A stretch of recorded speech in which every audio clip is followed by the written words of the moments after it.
नमस्कार, मैं हूं निकिता और आप देख रहे हैं सत्यहिंदी.com। चलिए एक नजर डालते हैं अब तक की सुर्खियों पर। लोकसभा चुनाव की तैयारियों में जुटी बीजेपी ने आज रविवार को अपना घोषणा पत्र जारी कर दिया है।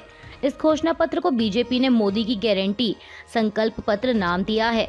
प्रधानमंत्री नरेंद्र मोदी, बीजेपी के राष्ट्रीय अध्यक्ष जेपी नड्डा, केंद्रीय गृह मंत्री अमित शाह और रक्षा मंत्री राजनाथ सिंह की मौजूदगी में बीजेपी का घोषणा पत्र जारी किया गया।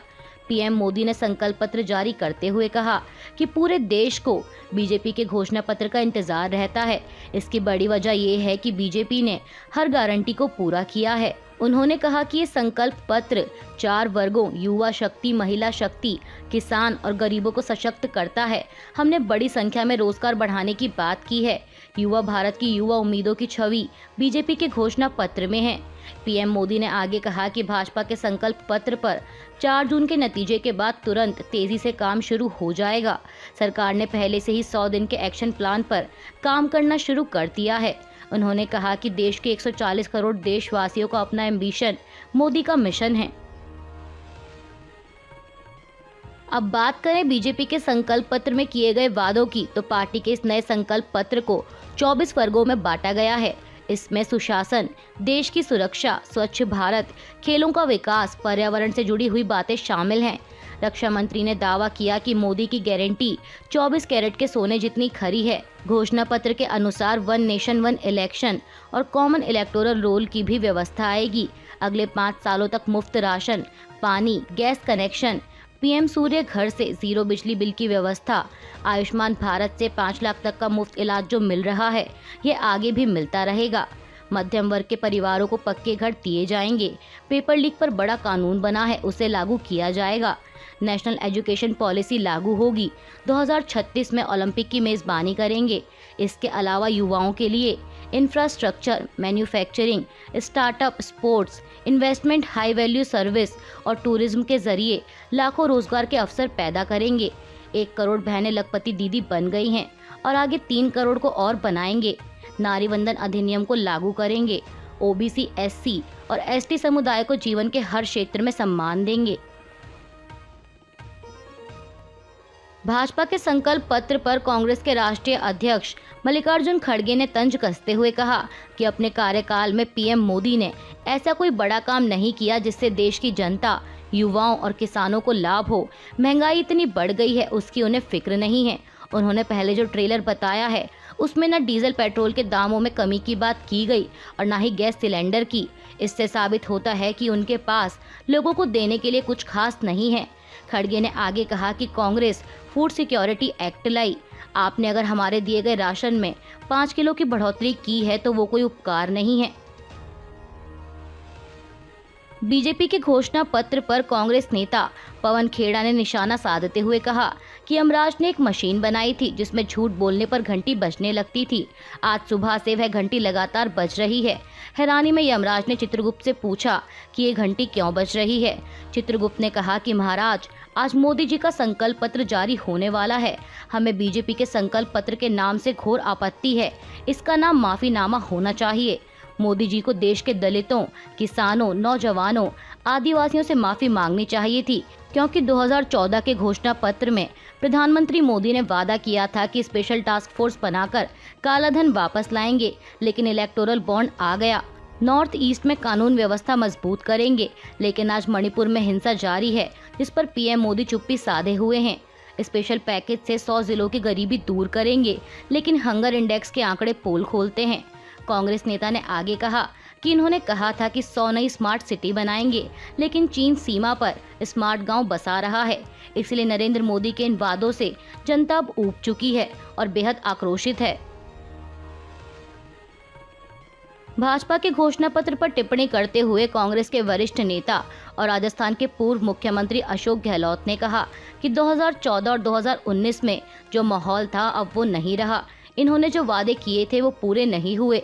इतने मुद्दे इनके सामने आ चुके हैं कि अब बीजेपी में वो विश्वसनीयता वाली बात नहीं रही। गहलोत ने आगे कहा कि ये मोदी के नाम पर कब तक राजनीति करेंगे। मैं समझता हूं कि इस बार माहौल बदला हुआ लगता है और चौंकाने वाले परिणाम आ सकते हैं। वहीं कांग्रेस नेता प्रमोद तिवारी ने कहा कि इस घोषणा पत्र पर सिर्फ हंसा जा सकता है और कोई प्रतिक्रिया नहीं हो सकती।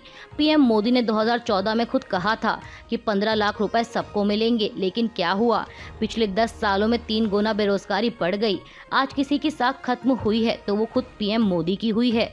उन्होंने आगे कहा कि जिस आदमी की खुद की गारंटी नहीं है, उसकी गारंटी का क्या मान। आम आदमी पार्टी नेता संजय सिंह ने आज रविवार को कांग्रेस अध्यक्ष मल्लिकार्जुन खड़गे से उनके आवास पर मुलाकात की वजह बताते हुए संजय सिंह ने समाचार एजेंसी एएनआई से कहा कि जेल से छूटकर आगे की लड़ाई के लिए उनका आशीर्वाद लेना था। हमने उनके सामने ये सुझाव भी रखा कि हमें ये बताना चाहिए कि वो कौन से मुद्दे हैं जिन्हें हम इंडिया गठबंधन की सरकार बनने के बाद देश की जनता के सामने समयबद्ध तरीके से रखेंगे। अभिनेता सलमान खान के बांद्रा स्थित घर के बाहर आज सुबह करीब 5 बजे 2 अज्ञात लोगों ने फायरिंग की है। मीडिया रिपोर्ट्स के मुताबिक बाइक पर सवार अज्ञात व्यक्ति हवा में गोली चलाकर फरार हो गए। पुलिस को 3 राउंड फायरिंग की जानकारी मिली है। मुंबई पुलिस की क्राइम ब्रांच और फॉरेंसिक टीम जांच के लिए मौके पर मौजूद हैं। सलमान खान के घर के बाहर हुई फायरिंग को लेकर शिवसेना यूबीटी नेता संजय सिंह ने राज्य सरकार पर निशाना साधा है। उन्होंने समाचार एजेंसी एएनआई से बात करते हुए कहा कि पूरा पुलिस बल उनकी सुरक्षा के लिए मौजूद है। गृह मंत्री राजनीति में व्यस्त हैं, लेकिन मुंबई की पुलिस तो राजनीति नहीं कर रही ना कि वो भी उनके पीछे पीछे राजनीति कर रहे हैं। राउत ने कहा कि सलमान खान के घर के बाहर जो फायरिंग हुई है वो एक इशारा है कि इस मुंबई में कभी भी और कहीं भी गोली चल सकती है। इजराइल और ईरान में बढ़ते तनाव के बीच ईरान ने इजराइल पर हमला कर दिया है। जानकारी के अनुसार ईरान की एयरफोर्स ने इजराइल की ओर दर्जनों मिसाइल और ड्रोन छोड़े हैं। मीडिया रिपोर्ट्स के मुताबिक ईरानी सेना की ओर से बयान जारी कर कहा गया है कि इजराइल के लगातार अपराधों के खिलाफ ये हमला किया गया और इस बयान में हमले को ऑपरेशन टू प्रॉमिस का नाम दिया गया है।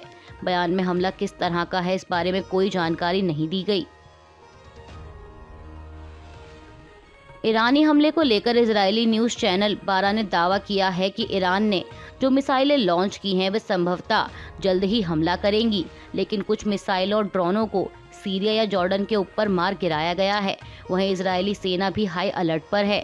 आईडीएफ ने बयान जारी कर कहा है कि ईरान ने कुछ समय पहले अपने क्षेत्र के भीतर से इजराइल की ओर ड्रोन लॉन्च किए थे। आईडीएफ हाई अलर्ट पर है और ऑपरेशनल स्थिति पर लगातार नजर रख रहा है। आईएएफ लड़ाकू जेट और इजरायली नौसेना के जहाज़ों के साथ IDF aerial defence high alert पर है। आईडीएफ के प्रवक्ता ने कहा कि हमारे सहयोगियों के साथ आईडीएफ इजराइल और इजराइल के लोगों की रक्षा के लिए पूरी ताकत से काम कर रहा है। उन्होंने कहा कि यह एक मिशन है जिसे पूरा करने के लिए हम प्रतिबद्ध और तैयार हैं। अमेरिकी राष्ट्रपति जो बाइडेन ने दावा किया है कि इजराइल ने अमेरिका की मदद से ईरान की ओर से दागे गए सभी मिसाइल और ड्रोन मार गिराए हैं। बाइडेन ने एक बयान में कहा कि हमारी फोर्स के सैनिकों का शुक्रिया, हमने ईरान की ओर से दागे गए सभी मिसाइल और ड्रोन को मार गिराने में इजराइल की मदद की है। अमेरिकी राष्ट्रपति ने कड़े शब्दों में ईरान के हमले की आलोचना करते हुए इजराइल को पूरा समर्थन देने का ऐलान किया है। उन्होंने कहा कि इजराइल के नेताओं के साथ मेरी टीम लगातार संपर्क में बनी हुई है। हम अपने लोगों को बचाने के लिए हर एक जरूरी कदम उठाएंगे। जो बाइडेन के बाद इजराइल के रक्षा मंत्री योआव गैलांट ने भी कहा है कि इजराइल के सुरक्षा क्षेत्र के लिए वरिष्ठ अधिकारियों के साथ पूरी स्थिति का आकलन कर लिया गया है। उन्होंने कहा कि अमेरिका और बाकी सहयोगियों के साथ मिलकर हम इजराइल के क्षेत्र को सुरक्षित रखने में कामयाब रहे। बेहद ही मामूली नुकसान हुआ है। रक्षा मंत्री ने आगे कहा कि लेकिन मामला अभी खत्म नहीं हुआ, हम अलर्ट पर बने हुए हैं। आईडीएफ की ओर से निर्देश जारी कर दिए गए हैं और हमें हर स्थिति के लिए तैयार रहना होगा। उन्होंने बताया कि हमले को असफल कर दिया है और हम ऐसा करने में कामयाब रहे। लोकसभा चुनाव के लिए कांग्रेस ने अपने 16 प्रत्याशियों की एक और लिस्ट जारी की है। इस लिस्ट में पार्टी ने हिमाचल प्रदेश की मंडी लोकसभा सीट पर विक्रमादित्य सिंह को उम्मीदवार बनाया है। बता दें कि बीजेपी की ओर से इस सीट पर कंगना रनौत प्रत्याशी हैं। इसके अलावा कांग्रेस ने पंजाब की चंडीगढ़ सीट से मनीष तिवारी को टिकट दिया है। वहीं ओडिशा की पुरी लोकसभा सीट पर सुचरिता मोहंती पार्टी की उम्मीदवार हैं। कांग्रेस की इस लिस्ट में चंडीगढ़ के अलावा गुजरात की 4, हिमाचल प्रदेश की 2 और ओडिशा की 9 लोकसभा सीटों पर उम्मीदवारों का ऐलान किया गया है। कांग्रेस महासचिव प्रियंका गांधी ने उत्तराखंड में एक चुनावी सभा को संबोधित करते हुए केंद्र की बीजेपी सरकार पर जमकर निशाना साधा है। उन्होंने सवाल करते हुए कहा कि पिछले 10 सालों से सरकार चलाने के बाद भी कांग्रेस को कितना दोष दिया जाएगा, कब तक कांग्रेस को दोष देते रहेंगे।